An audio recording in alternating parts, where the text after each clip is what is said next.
An elderly woman is riding an escalator holding a red box. Somewhere else, a newly wedded couple gets out of a car and goes to an elevator. In the present, a man named Carlos waits for the elevator to reach his floor. When he gets inside his apartment, his brother greets him. Carlos asks what happened, but his brother couldn't explain what, and instead he keeps reassuring Carlos that he didn't do anything. The brother, who speaks with a stutter, is clearly anxious. Carlos keeps asking about the situation, and his brother starts saying sorry over and over, leaving Carlos confused. Perdóname, güey.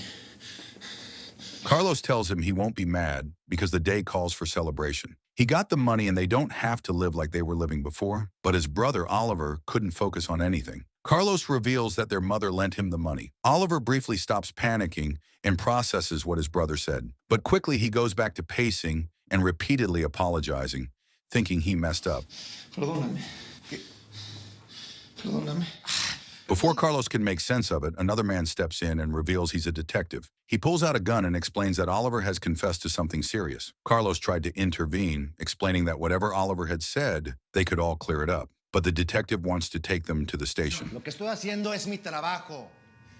Oliver attempts to explain that the detective threatened to kill their mom. The detective, ignoring Oliver, tells Carlos he also has witnesses and video proof. At this, Oliver lunged at him to attack. Carlos tries to stop him, but then finally, scared of being taken away, the brothers attack the detective and flee the apartment. Carlos quickly grabs his backpack as they escape down the stairwell.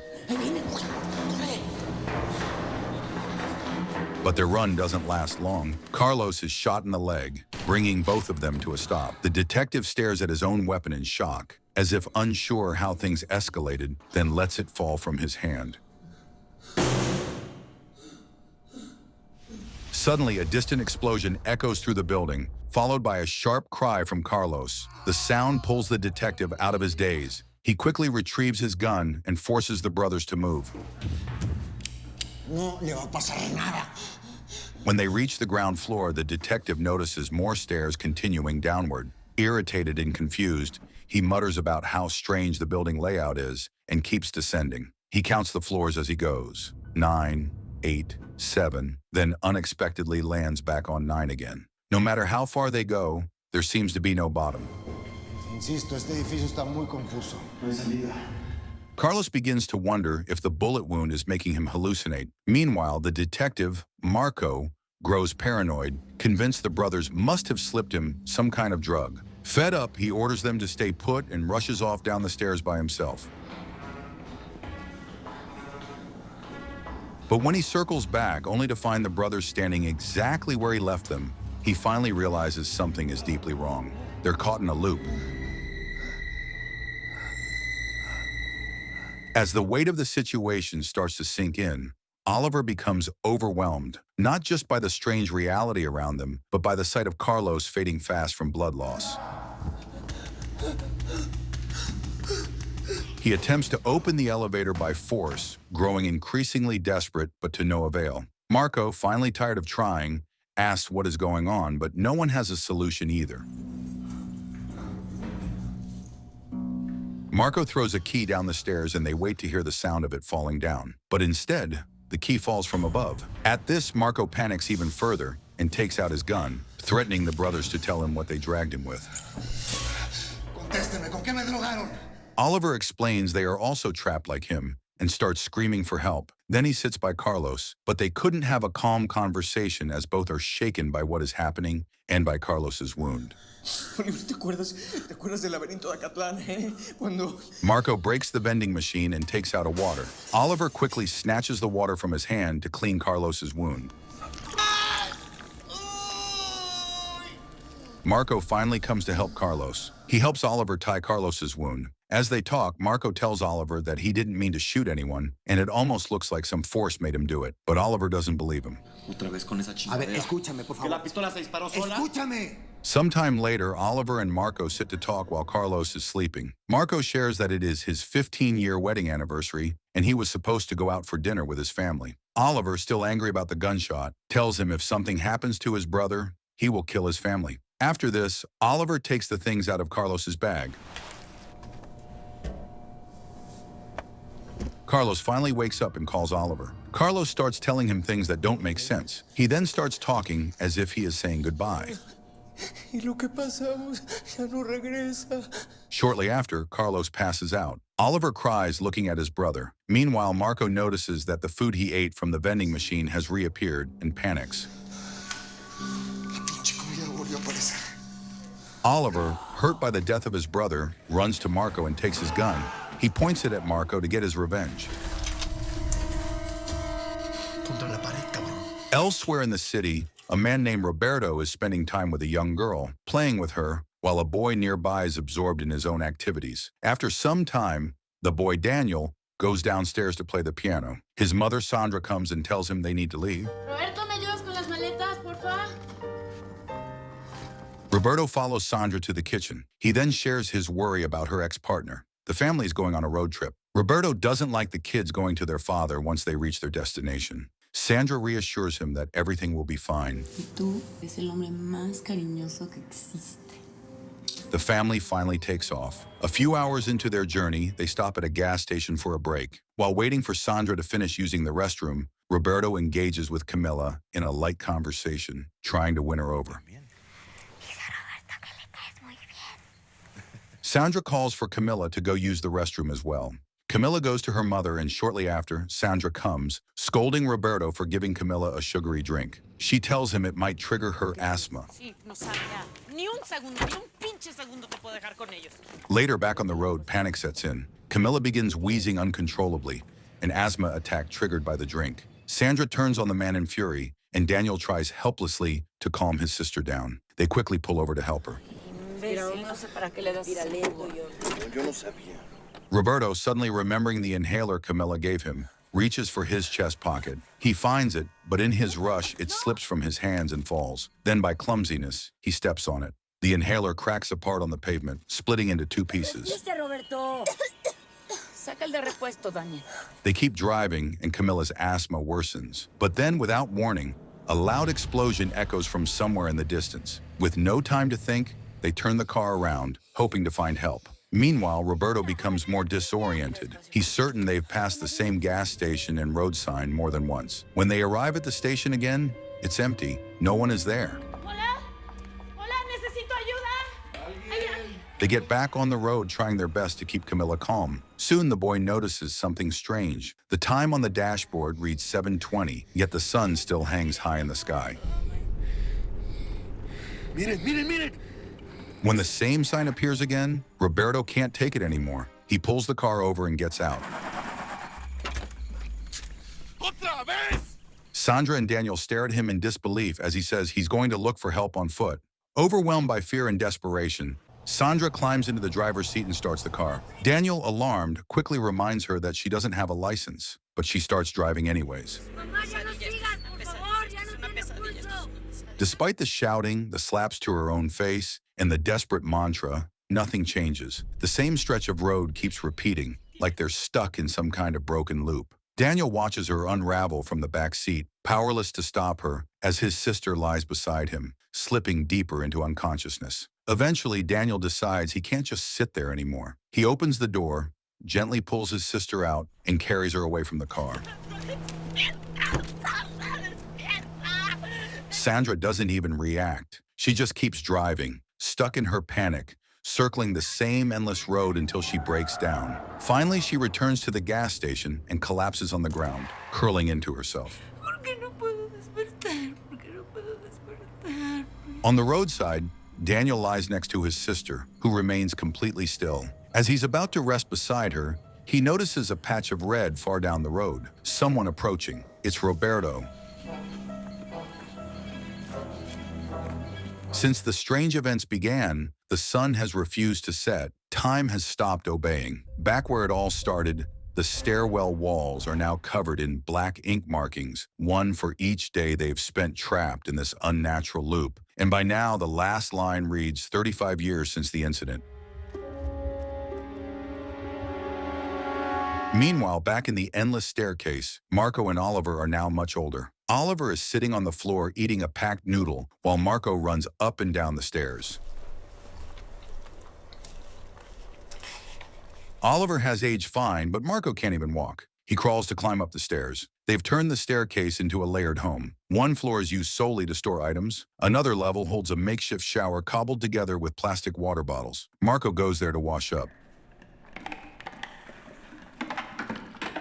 Oliver and Marco have found different ways to deal with their isolation. Oliver spends his days running up and down the steps, using the endless staircase as a treadmill to keep his body moving. Marco, on the other hand, turns inward, keeping his mind active, trapped in thought, theory, and memory, trying to piece together a logic. Fortunately for them, the loop that traps them also provides their supplies, which replenish themselves with every reset. Snacks reappear in the vending machine, and Carlos's backpack restocks again and again, overflowing with duplicate items like books, red and black markers, spools of thread, nail clippers, MP3 players, and headsets. The years have deepened the strange bond between the two men. Oliver often talks to Marco while training, asking about his wife and children during strength routines. One of his daily exercises now includes physically carrying Marco up and down the stairs, since Marco lost the ability to walk long ago. Across the city, the same thing is happening on the road. The looping highway is in shambles, littered with broken liquor bottles, half-eaten bags of snacks, and a car draped in filthy clothing. Roberto is now old and an alcoholic. He gets out of the car wearing a worn-out cloth. After peeing, he goes back to the car and keeps driving aimlessly, knowing there is no destination. Farther away, Daniel, now grown into a quiet, solitary man, has made a life of his own among the open land. He's built a shelter from old jumpsuits and fashioned a working kitchen from salvaged tools. He cooks meals from cactus and collects water from the repeating cycle that sustains them.